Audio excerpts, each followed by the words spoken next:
Bien, señores, estamos de regreso con ustedes acá en el Nuevo Diario AM y vamos a conversar ahora con Dionisio Navarro, quien es el presidente del Colegio Dominicano de Arquitectos y Agrimensores CODIA, con quien vamos a conversar tópicos. Bienvenido al Nuevo Diario AM, señor Navarro.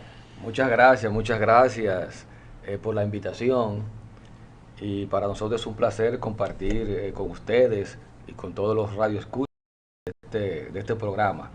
Estamos a su orden. Diría mucha gente, bueno, pero el CODI en medio de tantos líos políticos, electorales, pero a veces la gente hay que abrirle, ¿verdad? Claro que sí, claro que sí. Porque no podemos quedarnos empantanados en un solo tema. Así es. Y los problemas de la República Dominicana son muchos y por tanto tenemos que ir diversificando esa dinámica. Sí. Y precisamente, Navarro, hemos querido invitarlo a raíz del tema que tiene que ver con los sismos, a sabiendas de que ustedes estuvieron recientemente en Puerto Rico tras el sismo que afectó la vecina isla, para que ustedes nos cuenten lo que ustedes pudieron palpar allá, ya que una delegación encabezada por usted del CODIA estuvo allá precisamente en esa ciudad observando. ¿Y qué aprendimos con esa visita de ustedes a Puerto Rico sobre sismo, tomando en cuenta de que la República Dominicana, dicen los expertos en la materia, de que en cualquier momento pudiera ocurrir un gran sismo de consecuencia catastrófica impredecible? Ahí tiene dos preguntas en una. Bueno, gracias. Realmente sí, nosotros tuvimos en la vecina isla de Puerto Rico, a raíz del terremoto que se suscitó allá de 6.4 y las réplicas que fueron ocurriendo. Entonces nosotros preocupados por esa situación, visitamos la isla. Entonces hicimos una comisión técnica que nos acompañó allá. Estuvimos en el Colegio de Ingenieros y Agrimensores de Puerto Rico, visitamos su presidente y posteriormente estuvimos en el consulado, también con el cónsul Franklin Grullón, y después entonces visitamos las zonas afectadas. Estuvimos en Yauco, estuvimos en Guánica y observamos allá, diferentes cosas. Primero, en Yauco, el colapso prácticamente total de esa población. Alrededor de 25 viviendas fueron colapsadas, de acuerdo a la información que nos dieron las autoridades de allá, los bomberos. Y vimos realmente mala calidad en las obras, de manera particular en el concreto. Vimos también la falta de confinamiento, lo que son las uniones viga-columnas. Cosa, perdón, que es extraño en Puerto Rico, porque uno asume que Puerto Rico, por ser un Estado libre asociado a los Estados Unidos, al menos ahí tienen que llevarse de la política de construcción de Estados Unidos. Entonces no ocurre así en Puerto Rico.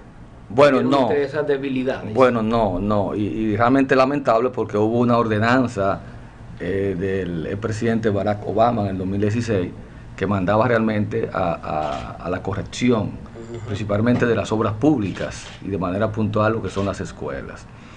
Realmente lo que vimos es mucha informalidad, por lo menos allá en esa zona de Yauco y de Guánica. ¿Pero llamarse esos vicios de construcción propiamente? Sí, claro que sí, porque se supone que, como le decía, lo que son las uniones vigas-columnas, eso debe estar, confinados, con estribos a 10 centímetros, tanto en las vigas, a 2 veces la altura de la viga, y ya en las columnas aproximadamente a 60 centímetros.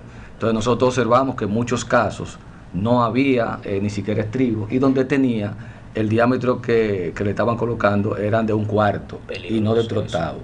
Realmente esa fue una de las, vicios que nosotros vimos. También vimos ahí el asunto de los pisos suaves. Los pisos suaves es cuando, por ejemplo, usted hace un primer nivel en columna y después en la parte superior o el segundo nivel ya se hace lo que es la edificación propia en los muros. Entonces eso genera ciertas situaciones cuando viene ya el movimiento. Vimos ahí que colapsaban, por ejemplo, las columnas tanto en el cabezal, en la unión con la viga, en la parte superior y también en la parte inferior. Entonces, en Guánica, que también nosotros estuvimos ahí, presenciamos el colapso de una escuela totalmente colapsada, de 3 niveles, y ahí vimos... no habían estudiantes cuando ocurrió. No habían estudiantes, gracias a Dios, pero vimos el colapso total y producido principalmente por el asunto de las columnas cortas, que es una preocupación para nosotros porque nosotros en la República Dominicana también tenemos ese mismo esquema constructivo, principalmente aquellas obras que fueron construidas diríamos antes de la nueva legislación del Código Sísmico que fue aprobado en el 2011, y entonces tenemos esa situación que debemos de corregir.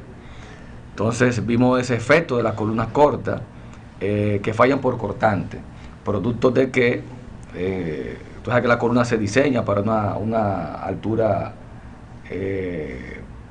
diríamos apropiada, pero entonces cuando se le ponen muros a ambos lados, eso restringe el desplazamiento, y ahí entonces la parte superior de los muros se genera mayores esfuerzos de cortante y ahí falla la columna, y por consiguiente entonces falla la estructura.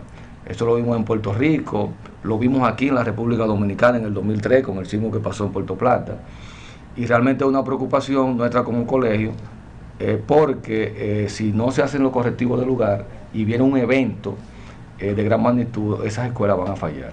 A propósito, escúchame esa parte, la República Dominicana, el Estado Dominicano, bueno, y todas las instituciones que tienen que ver con esto, han hecho reflexión sobre la realidad que nos puede esperar ante un gran sismo como se ha estado pronosticando, que ojalá no ocurra, pero pudiera ocurrir, porque vivimos identificando los problemas, haciendo los diagnósticos, pero la solución, como dice la gente en la calle, ¿para cuándo? Bueno, diríamos que sí, que el Estado ha estado haciendo conciencia sobre esa situación, y lo vemos ya en la modificación del Código Sísmico que se hizo en el 2011, a raíz del terremoto en el 2010 que sucedió en Haití. Entonces ahí realmente con esa nueva legislación se hicieron correctivos del lugar a modo de que aquellas diríamos edificaciones que se hagan bajo esa modalidad pueden tener una respuesta adecuada ante un evento. Esa es la pregunta, sabemos que tenemos el código, ¿se está cumpliendo con eso? Bueno, hay una situación, y es que, como ustedes saben, tenemos una cantidad de obras que realmente cumplen con lo que son la permisología, pero hay otra cantidad, y diríamos que es la mayoría, que son las obras informales, que no cumplen con esa permisología. Obras, diríamos que se construyen así, de manera informal, y que no tienen los requerimientos, diríamos, de las normas, pero tampoco tienen un profesional colegiado que le dé seguimiento. Entonces, diríamos que un evento de gran magnitud, esas obras pueden colapsar. Esos vicios que usted dijo, señor Navarro, pudieron observar en Puerto Rico y que se repite acá en la República Dominicana con algunas construcciones, específicamente ¿en qué áreas del país ustedes han podido notarlas? Bueno, les repito, primero en lo que son las obras informales, que no cumplen con los requerimientos. Y también con relación al asunto de las escuelas, aquellas ya que se construyeron antes de la legislación. Las obras informales son, por ejemplo, yo construyo una casa por ahí y nadie me supervisa y nadie me otorgó, diríamos que cuáles son las reglas de juego para la construcción. Sí, muchas de esas obras que se construyen sin diseño propiamente, sin diseño arquitectónico, sin un diseño estructural que le dé la seguridad, que le dé la garantía. Entonces se hacen, diríamos, de manera empírica, por lo que ve la persona. Entonces se da mucho esa situación de que usted va a construir, no se asesora y busca una persona del sector, diríamos, para que le haga la edificación, pero sin ningún tipo de requerimientos. Las obras de interés colectivo, diríamos que, y para citar nombres específicos de las obras que está haciendo este gobierno, escuelas, qué sé yo, hospitales, centros de diagnóstico, ¿esas sí están obedeciendo al código? Claro que sí, pero tenemos la debilidad, y vuelvo y repito, de que la actualización del código fue en el 2011. Entonces, a partir de ahí, hay una serie de obras y de manera particular escuelas que se han construido bajo esa legislación anterior, que deben de ser corregidas. Claro. De hecho, nosotros tuvimos una reunión recientemente con el ministro de Educación, Antonio Peña Mirabal, en dos aspectos. Primero, hacer la es la investigación del proceso que llevamos con relación a la fiscalización que tiene que hacer el CODIA de aquellas obras que sobrepasaron el adicional del 25%, y también preocupado por el asunto de esas obras que fueron construidas con anterioridad y que deben de ser corregidas. Entonces hablamos en esos términos y diríamos que se va a iniciar un proceso primero de investigación y después de fiscalización propiamente de ella para nosotros como colegio. Entonces apoyar y diríamos decir los requerimientos de manera tal de que el ministerio entonces pueda ir un proceso de corrección de esas escuelas. ¿Cómo se corrigen esas obras que fueron construidas antes del 2011 con esas fallas? Sí, que no sea desbaratar y construirla de nuevo. Bueno, primero hay que hacer el estudio de vulnerabilidad a las mismas, y después entonces hacer los correctivos del lugar, y principalmente en el aspecto del diseño estructural relativo a lo que son las columnas cortas, porque la experiencia que tenemos es que por esa razón es que han ido fallando. Entonces diríamos que hay varias modalidades para corregir.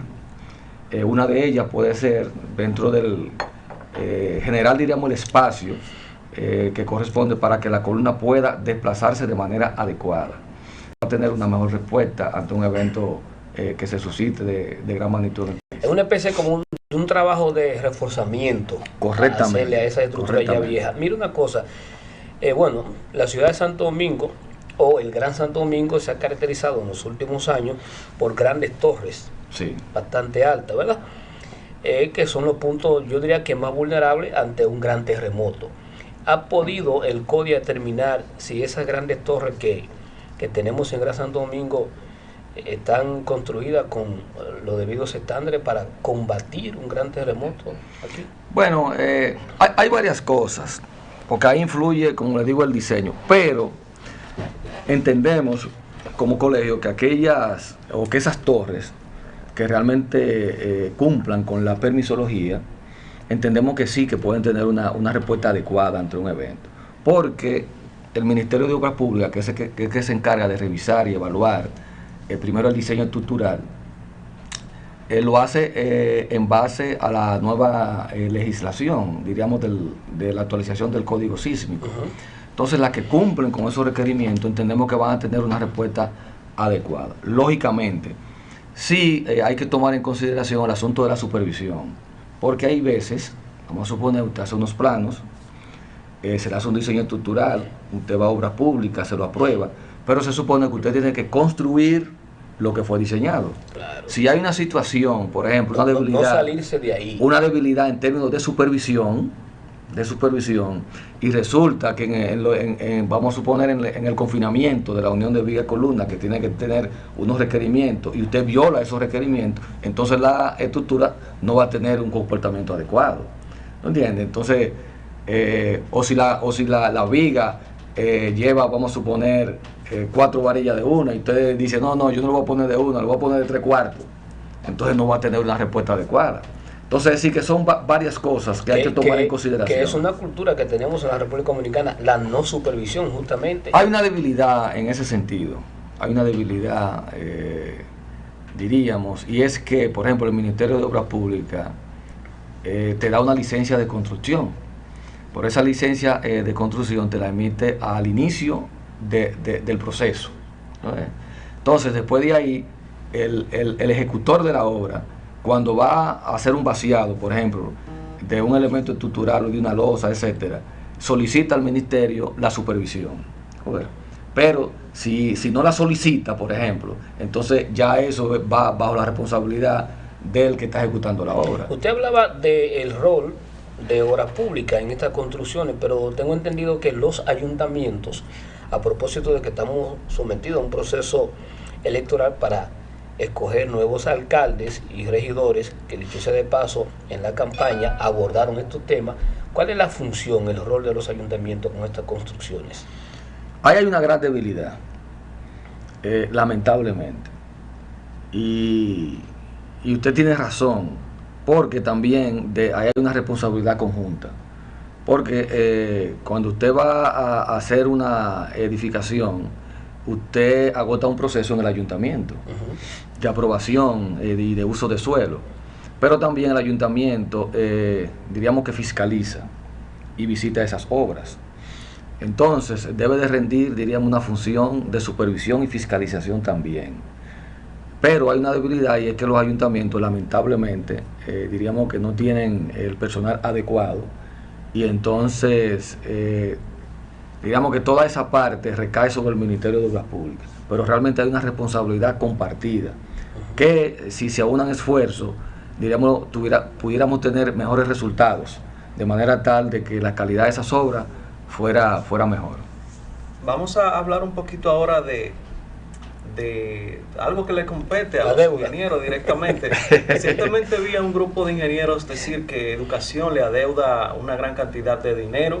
¿En qué está eso? ¿El CODIA no está respaldando a esos ingenieros? Claro que sí, y de hecho lo hemos recibido varias veces, que van al colegio en comisión a buscar información, y también el CODIA tiene una responsabilidad de defender sus agremiados. A inicio de la gestión, el ministro de Educación nos visitó, el licenciado Antonio Peña Mirabal, y entonces, mediante una comunicación, nos solicitó que el CODIA fiscalizara 34 obras, de manera particular escuelas, porque habían sobrepasado el 25% de adicional. Entonces, a partir de ahí, nosotros hicimos un proceso, se eligió una comisión, se hizo una convocatoria a todos los colegiados, se hizo un listado de habilitados, se hizo un sorteo, se eligieron las 34 comisiones, y posteriormente entonces nosotros le enviamos al Ministerio de Educación a modo de que, haciéndole los requerimientos de la documentación, pero también solicitándole un avance de un 20% de lo que se le va a pagar a ellos, para que nuestros colegiados entonces puedan iniciar esos trabajos. ¿Por qué? Porque esas obras están diseminadas en todo el territorio nacional, y para desplazarse necesitan algún tipo de recurso. Por esa razón, y dije que nosotros visitamos recientemente al ministerio para, diríamos, buscar información sobre lo mismo, porque después que nosotros enviamos la comunicación, pasó un tiempo y no habíamos recibido respuesta. Entonces fuimos donde él, y él se comprometió con nosotros, diríamos, a darnos esos recursos, o a dar esos recursos a los colegiados lo antes posible. Entonces ya se está en ese proceso. Entendemos que prontamente, posiblemente en esta misma semana o más tardar la otra, ya eso debe estar resuelto, y nuestros colegiados deben de estar allá en la calle haciendo la fiscalización que corresponde, porque entonces hay dos problemas. Tenemos las comisiones que ya fueron elegidas y que están pendientes de hacer esos trabajos, pero también entonces nosotros tenemos los contratistas que hicieron esas escuelas, que están esperando que el ministerio le pague. Entonces es una situación que nosotros como colegio le estamos dando todo el seguimiento para que eso se resuelva lo antes posible. Por eso visitamos al ministro, y si Dios nos permite, ya para esta semana ya debemos de tener esos recursos, si no más tardar la otra. Mire, a propósito de esa reunión que usted dice sostuvo el CODIA con el Ministerio de Educación, nosotros, el Nuevo Diario, sí, publicó una información el día 7 de febrero, fue por ahí la fecha, ¿verdad? Y el Ministerio de Educación, a raíz de esa reunión, emitió una declaración. Y quiero leer el primer párrafo y de ahí formularle una pregunta. Dice: el ministro de Educación, Antonio Peña Mirabal, aseguró que es el más interesado, el Estado Dominicano, en que se salde a los ingenieros que se les adeudan las construcciones de escuelas. Sin embargo, aclaró que estos pagos deben realizarse con la claridad y pertinencia de que se está pagando lo correcto. Cuando él dice que se esté pagando lo correcto, ¿a qué él se refiere? Él se refiere a que, como les dije, esas escuelas generaron adicionales que sobrepasaron el 25% que permite la ley. Eso dice la nota. Aunque hay que decirlo, el Ministerio de Educación, diríamos, aquellos adicionales que han llegado hasta el 40% lo está pagando. Pero lo que pasa es que en esas obras los adicionales fueron mayores, inclusive hasta llegar hasta un 100%. Entonces, él quiere que el CODIA. O sea que ahí se salieron de la ley, porque la ley habla de un 25. De un 25, o sea, permite hasta un 25. Y hay escuelas de esas que han sobrepasado, así, por les digo, hasta el 100%.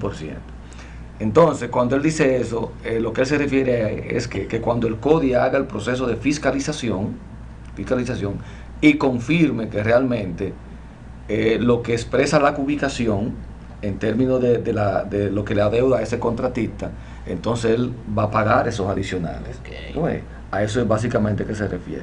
Por eso la preocupación nuestra de que ya el ministerio, diríamos, de los recursos que el CODIA le está solicitando, que son recursos mínimos, para que se inicie el proceso y entonces ya, después que se haga el proceso de fiscalización, bueno, simplemente enviar el expediente de cada una de esas escuelas, confirmando lo que dice la cubicación o arrojando lo que dé el proceso de fiscalización en términos de pago. Que uno asume que el Ministerio de Educación, con aquello del 4%, tiene esos recursos ahí. Entendemos que sí. De esclarecer, vamos a decir, esa deuda de esa cuenta. Sí. Y ya ellos esperan que el CODIA certifique para entonces iniciar el proceso de pago. Señor Navarro, pero yo entiendo que cuando se pasa del 25% que estábamos hablando, ya es con el consentimiento del Ministerio de Educación. Claro, no, sí, claro que sí. Sí, porque... Y entonces, ¿por qué? O sea, el ingeniero tiene que notificarle a Educación, ¿verdad? Se supone que esos adicionales fueron autorizados por el ministerio, lógicamente que sí, porque un contratista no va a decidir si voy a hacer tal o cual partida que tengo fuera de mi presupuesto. Eso tiene que estar autorizado, diríamos, por la institución competente. Y hasta que no lo autoricen, el contratista no lo hace. No arranca, no, y si arranca es un problema de él. Claro, por eso es que ellos están exigiendo realmente el pago de esos adicionales, porque no fueron ellos que decidieron hacer los adicionales. Entonces, ¿por qué el alegato de educación ahora? Bueno, porque muchos diríamos se pasaron del 25%. Diríamos que, pero es lo que yo digo, si se pasa el 25%, yo, como dice Navarro, no va a ser por cuenta propia. No por Tiene cuenta que haber propia. un consenso. Claro que sí, no y esos adicionales, porque ustedes saben que, bueno, el ministerio es la institución, diríamos, matriz, pero ahí interfiere lo que es la Oficina de Ingenieros Supervisores de Obras del Estado y también Obras Públicas. Entonces, de acuerdo a la información que nosotros tenemos, esos adicionales fueron ya supervisados por la Oficina de Ingenieros Supervisores de Obras del Estado, por la OISOE. Es decir, que han sido, diríamos, confirmados. Pero independientemente de eso, el Ministerio de Educación quiere que el CODIA lo fiscalice y que le certifique realmente que eso es así. Bueno, pero entonces ustedes ya lo están haciendo. Claro, bueno, estamos esperando el avance, que esperamos ya que en esta semana realmente el Ministerio ya lo erogue para nosotros iniciar el proceso. ¿El avance a qué esto se refiere? No, el avance es, porque usted sabe que esos son, diríamos, procesos que van a realizar los colegiados mediante unas comisiones que se eligieron mediante un sorteo, pero a esos colegiados tienen que cobrar unos recursos mínimos por ese trabajo que ellos van a desempeñar. Vamos a decir, como si tuviéramos campaña, una logística. Los viáticos. Bueno, no una logística propiamente, porque es un trabajo profesional que se va a realizar. ¿Y que está contemplado en la ley? Claro que sí, claro que sí. Ustedes tienen un congreso que tiene que ver con el tema del agua, háblenos un poquito de eso. Sí, usted sabe que ahora en marzo se celebra el Día Internacional del Agua. Y entonces el CODIA, siempre preocupado por ese tema, por la importancia que reviste, porque el agua es vida, el agua es salud. Entonces, conjuntamente con la Asociación de Ingenieros Sanitarios de la República Dominicana, de manera conjunta y otras instituciones, vamos a celebrar ese día. Entonces, se va a realizar un congreso, Dios mediante, los días 19, 20 y 21 de marzo en nuestra institución, y nos vamos a abocar ahí a hacer un gran evento para toda la sociedad dominicana y para todos los profesionales del sector de la ingeniería. Ya habíamos desarrollado el año pasado un evento importante, desarrollamos un congreso titulado Recursos Hidráulicos, Agua Potable y Saneamiento, también revestido de toda la importancia que tiene el sector agua potable y saneamiento. Pero lo vamos ahora, ya con el asunto del Día Internacional del Agua, vamos a hacer nuevamente otro congreso conjuntamente con la Asociación de Ingenieros Sanitarios de la República Dominicana. ¿Y no tiene usted alguna actividad en conjunto con INAPA, la CAS, por ejemplo? Claro que sí, sí, porque ya cuando hablamos de agua intervienen todas las instituciones del sector, sí, INDRI, INAPA, la CAS, las CORAS, Corazán, Coramoca, Coragua, etcétera, etcétera. Así es de manera conjunta, la mesa de agua. Y aprovecho este espacio para que lo hicimos en una oportunidad y lo repetimos, para solicitarle al gobierno dominicano la aprobación de la ley de agua recursos y agua potable, que es diríamos un marco jurídico importante para que ese sector continúe desarrollándose de manera satisfactoria. ¿Y el proyecto está en el Congreso? El Congreso, la información que tenemos es que sí, que ya está depositado en el Congreso y que próximamente se va a aprobar. Pero esas son las informaciones que tenemos, pero queremos realmente que se haga una realidad ahora, diríamos en este periodo de gobierno, antes ya de que el presidente Danilo Medina concluya su mandato. Mira, a propósito de que usted habla de que ahora en marzo que viene se va a celebrar el Día Internacional del Agua. En marzo, Zapata, son varias celebraciones, porque también se celebra el Día Internacional del Consumidor. Sí. Esos son 2 días internacionales en marzo, pero en lo que atañe a la República Dominicana, la batalla del 19 de marzo Sí. en Nasua y las elecciones municipales. También, pero hay O sea otro, que será un mes cargado. Sí. pero hay otro evento importante, y de hecho ya anunciarlo aquí, que es el Día Internacional de la Mujer, que es el 8 de marzo. Ah, me faltaba Ay, ese. sí, Yo diría ese que evento más- importante. Yo diría que más El más importante. importante, así mismo Cuidado es. con eso. Entonces también el CODIA nos abocamos a celebrar ese día, si Dios quiere, y ya estamos en los preparativos. Hay una comisión que está organizando ese evento y lo vamos a celebrar el día 6 de marzo, porque el 8 de marzo cae domingo. Entonces nosotros lo vamos a celebrar el viernes 6 de marzo, ese evento importante para todas las mujeres de la República Dominicana y del mundo. Y estamos preparando un gran evento para ese día, con Dios mediante. Bien, ya en el minuto final envíele por aquí un mensaje al ministro de Educación para con el tema de la deuda pendiente. Bueno, no simplemente decirle, y de hecho ya le hizo el compromiso con nosotros, que esperamos que en esta semana, si Dios nos permite, ya disponer de esos recursos, a modo de que se realice el proceso de fiscalización y que nuestros colegiados puedan cobrar sus recursos, porque la verdad es que hace varios años, 3, 4, 5 años, que están esperando, diríamos, cobrar ya ese dinero, que es la ubicación final propiamente de esas obras, porque fueron obras que ya están inauguradas hace ya ese tiempo, y están esperando realmente su pago y que lo necesitan. Y no queremos un suicidio más. No, imposible, De un ingeniero claro. arquitecto por asunto de quiebre. Imposible. Le están haciendo Dios una nos pregunta libre. al ¿Cómo no? señor Navarro por acá. ¿Qué sería una columna corta? Le está preguntando Bueno, Jesús Cornelio. Una columna corta, y yo les dije ahorita, sí. La columna se diseña mediante una altura, una esbeltez, ¿no? Que es la relación altura y área de la columna.